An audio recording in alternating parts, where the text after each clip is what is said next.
that has led to a massive nationwide controversy. After CoWIN, after Arogya Setu app, and after DigiLocker app, it's now the turn of the NDA's new anti-fraud app, Sanchar Saathi, to be skewered, viewers, to be bludgeoned by innuendo, suspicion, and slander. The opposition has already labelled it a Pegasus plus. They're directly evoking comparisons between the government's app, which is, of course, viewers, the Sanchar Saathi app, to the Israeli spyware that allegedly sneaks into phones and snoops on people. Some cyber experts have jumped in too. Their claim that the Modi-led NDA is using Sanchar Saathi to track citizens, extract private data, and even compromise them. Stunned by the accusations, the government has been on overdrive. And, viewers, they've put out a fact-based response. They've said that, look, this particular app is readily accessible at first use or device setup. That's what they said. Now they've come out and said the app use will be optimal, will lie dormant till used. It has gone on to say that the use of this app will be optional.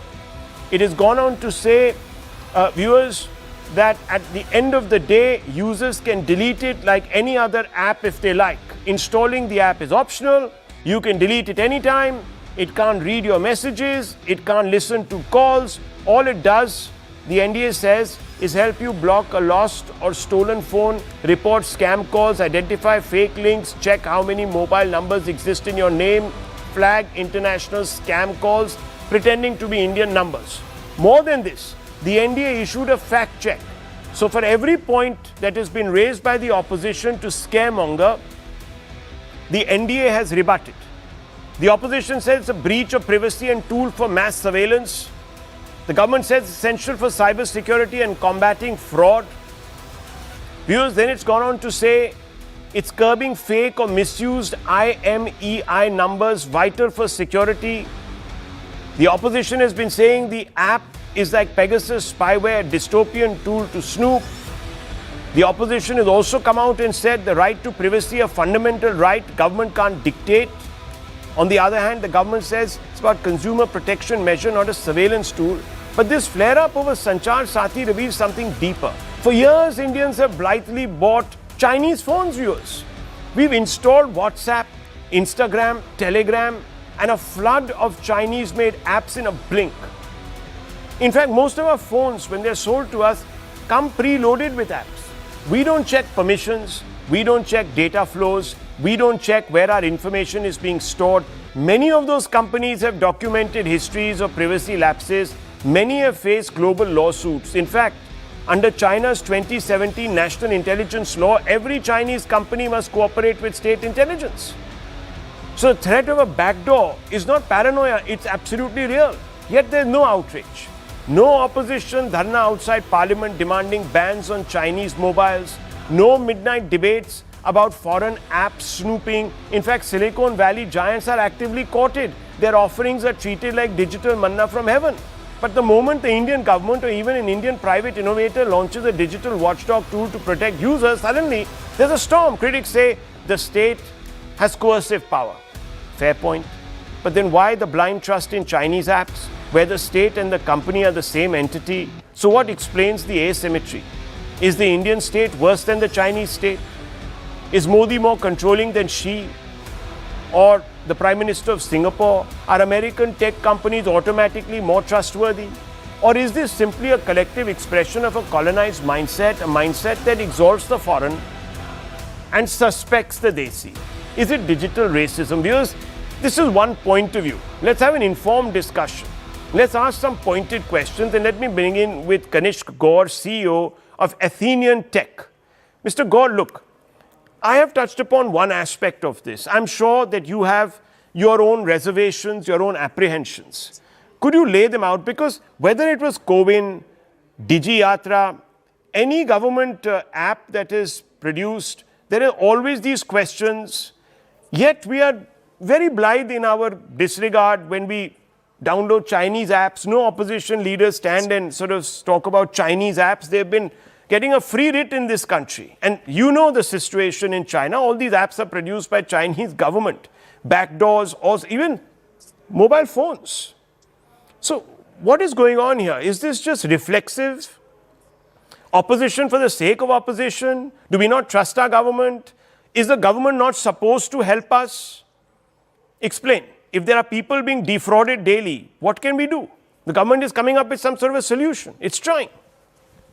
Rahul, there have been questions which have been raised with DigiYatra app, the security of DigiYatra app. Mind you, last week, there was a private company, an American company, which was taken to court because they created a version of DigiYatra, replicated it, and were trying to install it across multiple users and platforms. The CoWIN app had a data breach. Now, when the government is trying to bring out such an app, I believe it needs to have the right level of assurance, the right level of awareness. It should not happen erstwhile that you bring in an app and then you start telling that this has been done for the right purpose. There is a method through which you bring some of these apps. And if you want the users to download this app, make it on the Play Store. Why have this app pre-installed?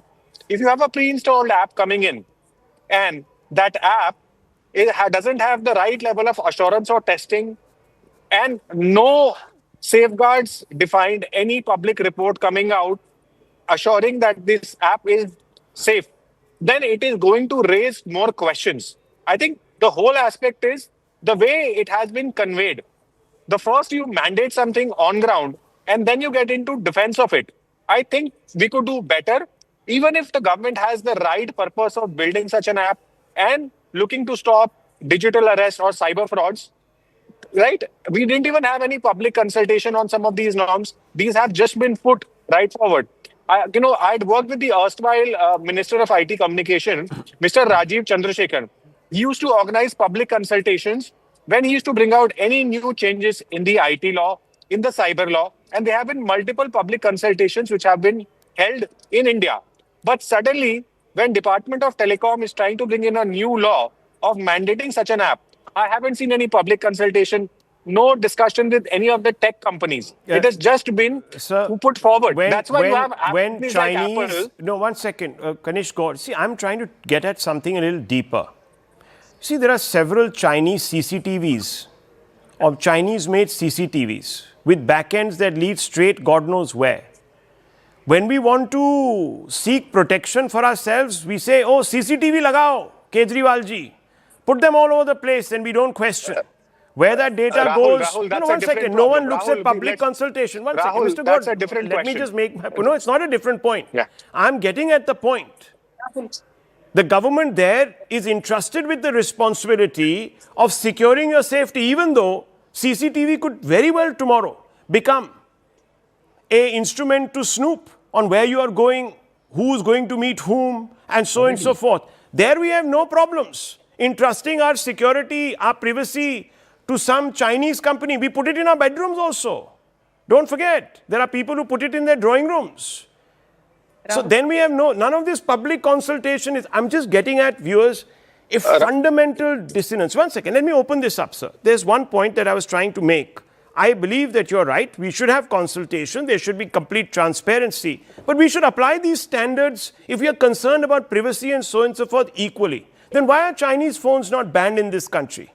Mr. Gaur, should they not be banned completely, thrown out of the market? Rahul, these are two separate problems. No, they're not separate problems, sir. Are you telling me that a Chinese... Hello, are you telling me that a Chinese mobile phone can't have a backdoor to the Chinese state? A Chinese mobile phone can have a backdoor, but you can have a separate policy on China. Separate policy on China. But no one asked these questions. I've never heard you, Mr. Gaur, come out and say ban these Chinese phones on principle. I have spoken, Rahul. I have spoken on this channel. Let me just bring in Dr. Ranganathan. Yeah. One second, Sanju Verma. I'll let you have the last word on this because it's important that we hear the government's version on this.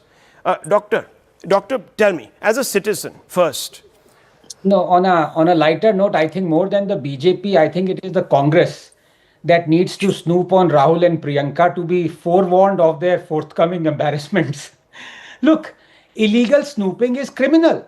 So obviously, if there is evidence that someone in the NDA has authorized illegal snooping through app or otherwise, we are talking jail term here. But is that the case? No, according to me. You remember all that brouhaha about the AC temperature being set mandated to be 24 degrees? Yeah. When the AC was bought by you, did you have a choice to fix it to 22 or 19 or 26? Yes, you did. So what's the brouhaha? This is an app that you have a choice to delete. Now, why does the government want this app? First of all the existing information I've heard and I've read the CNN report on this. This is not something that will give a data to some other third organization or company or a backup. This is something that has saved tens of thousands of crores of fraud. From fraud, this has saved so many phones being recovered. And also, remember the controversy over Pegasus? It merits revisiting. Please give me a minute. Where was the smoking gun? Both the Indian government as well as the NSO denied involvement. NSO even trashed the report, saying the leaked numbers were not from their database. Was there any evidence that connected Indian government to Pegasus? No. The portal Wire claimed the Indian government used Pegasus based on an analysis done by Amnesty. That itself would have raised eyebrows. Ek to Karela upar se neem chada. And the same Wire later claimed the Indian government was using Tech Fog app to snoop and collect private data, a story that was discovered to be an outright fraud. But Rahul Gandhi amplified that story, never apologized. This is the same thing. If you are given a choice of deleting it, then delete it. No questions asked. Okay, I think it's coming down, Sanju Verma, to the question of mandation versus choice. That's what it is. If it was about, well, you know, it's up to you, you can download it from Play Store, we'd be okay. You had to then come out and clarify that point. How do you respond to someone like Mr. Gaur tonight? Rahul, I just need 2 minutes. First and foremost, let me say one thing. You know, all these professionals and people from the Congress ranks who are saying that Sanchar, Sanchar Saathi app is going to lead to privacy invasion. I just have 3 points to make. The Google Dialer on every Android phone reads your entire call log 24/7 to show you spam warnings. Truecaller today has more than 400 million, as in 40 crore Indians who have voluntarily given Truecaller overlay plus call log contacts for a lifetime. The third point, if you're not an Android user but you use Apple's iPhone, there is something called check for unwanted location trackers. There is a feature. This runs in the background of every iPhone with zero outrage, and it gives you access to a whole lot of data. So you have no problem with the Google Dialer. You have no problem with Apple's unwanted location tracker. You have no problem giving your overlay data to Truecaller. But Sanchar Saathi app, which is not meant to misappropriate your data or steal your login details, it is simply there to facilitate, and recover stolen phones and ensure that IMEI is not cloned, because IMEI is supposed to be a unique 15-digit number. But what has been happening of late is that, be it banking frauds or cyber security frauds, most of them are related to cloning of IMEI. It is precisely to prevent this that the Sanchar Saathi app has come into being. Now it is up to you whether you want to disable it, activate it, deactivate it, uninstall it, that is your prerogative. But my final point, please bear with me. When the Arogya Setu app was launched in 2020 at the height of the COVID pandemic, the entire Darbari ecosystem said, oh, this is going to lead to data privacy being breached. But what happened? 75 million downloads happened in the first 10 days. Today, thanks to Digi Yatra, more than 3 lakh downloads happen every day, and Digi Yatra has facilitated more than 61 million journeys. What happened to Bheem app when it was launched in 2016? Everybody said Bheem app will lead to data invasion. But today, there are more than 300 million registered Bheem app users, 128 million active users. And guess what? Today, the Bheem app is being used in Sri Lanka, Singapore, UAE, Saudi Arabia, so I'm France, going to ask. what have you. My final point is this. People today in the Congress, please bear with me for 30 seconds. People today from the Congress who are talking of data invasion.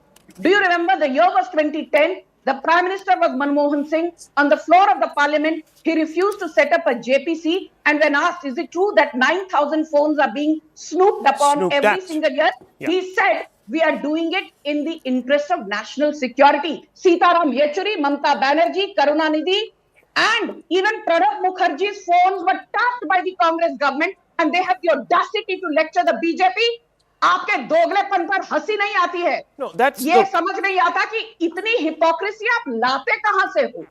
You know, viewers, dual standards, selective outrage, we're used to all of that. But when an expert like Mr. Gaur comes here and says things, we should take it seriously, because he's not, as far as I know, aligned to the Congress party. Yes, very quickly, Dr. Ranganathan, once, and then I'll just bring in Mr. Gaur. Yes. Now, tomorrow, Mr. Gaur can say that you must not mandate also Digi Yatra to be pre-installed. Well, I have no objection to it, because if I want it deleted, I'll delete it. I mean, it's just 1 second. So let's not go with this notion. Some things that the government wants to help, to aid, to detect, and No, but isn't it true? That's a good point, Mr. Gaur. Isn't it true that several phones come with preloaded apps? It comes down to us whether we want to activate it or we want to actually delete it. So what is this? I can't understand. And that's why I'm asking, are there lobbies at work here? Are there people who are trying to push down or keep down Indian tech? I mean, we had Sridhar Vembu the other day. He was hauled over the coals when he was trying to compete with WhatsApp. 40, 50 questions were asked of him. He was going from channel to channel clarifying. It's almost as if we make something, Maple, Shapple, whatever you want to call it, problem. Khatiya hi hoga. It must be easily, stealing our data, etc., etc. गोरे वाले जो लोग होते हैं उनके apps, कोई problem नहीं. Instagram ले लो, ये download कर दो, ये क्या है, WhatsApp, all this business we do without blinking an eyelid. Rahul, see, the work is being done in the right spirit, but you need to have the right level of assurance built in. So WhatsApp was giving you assurances. Where is the data saver of WhatsApp, sir? You would have no, where is the data saver located? Where is the data? No, where is the data stored, sir? Please tell me. Is it about data storage? I'm asking. Obviously, it is. Because tomorrow, viewers, there would be an independent assessment which will give you a report of how secure is your WhatsApp or any other platform. WhatsApp giving you an independent Standard & Poor's. Who is giving you, sir? Please. Who's giving you this independent assurance? So who has tested Sanchar Saathi app, mobile app, and given security testing report? You can deactivate it. What's the problem? You can uninstall the app. Let it be on the Play Store. Let it be on the Play Store. Let the user decide if we want to use it. Why? The user is deciding on his phone. He wants to delete this thing. I mean, let it be on the Play Store. Let it be on the Play Store. It can be on the Play Store. All other fancy American and Chinese apps should be. 200 apps that come pre-installed. Absolutely. 200 apps come pre-installed. But only this one should be not. See, sir, come on. You have other apps as well. Listen, I think we should get over our inferiority complex, sir. We should get over our inferiority complex. I don't think so. It is inferiority complex. We have no problems with the Chinese. Listen, the day you buy a phone, viewers, let be under no illusion. The day you buy a phone, you bargain some of your privacy. Be under no illusions, let me tell you. It's an automatic, almost... That's not the point. The point is, any phone now, when you buy it, comes pre-installed with hundreds of apps. That's what I'm saying. That's why you compromise your privacy immediately. The moment you dial it up, it's done. Because someone is storing something of Rahul, yours. with that notion, we should not have a data protection law in the country. That's what I'm saying. No, I'm not saying that. I'm not saying that. I'm saying let's not be selective, constantly jumping down the throat of people and scaring everybody. Preaching people to give away their privacy. Sir, I am not. Which is a fundamental right. Please, Mr. Gaur. Mandated by the Constitution. No, Mr. Gaur, please, look. Do you want let's not throw the baby out with the bathwater. Let's not throw the baby out with the bathwater. Okay, 1 second, please. Let's be civil. No, 1 second. No, I'm moving on because there's a very interesting story. But Mr. Gaur, I'm just saying, let's not be reflexive. Ask the right questions. But let's not fearmonger when it comes to something that the Indian government is doing in public interest. Ask the relevant questions. Don't immediately assume that it's a snooping device, because the damage that is going to be done, viewers, because of untrammeled usage, Every other day, there are people committing suicide or coming out and saying that we've been looted by some third party sitting in some country that is obviously onto some new scam. The technology, scamming technology is moving faster, much faster than inhibition technology. And we're all getting very badly rogered. No one is asking those questions. The government is stepping in and helping you. You don't want the help? Please feel free to delete it. But let's not scaremonger to the point where people who want the help also sort of go into a bit of a shell. Anyhow, viewers, this is a hot debate, hot topic. We'll come back to it another time because this is not going to end here. I want to move on because there's a very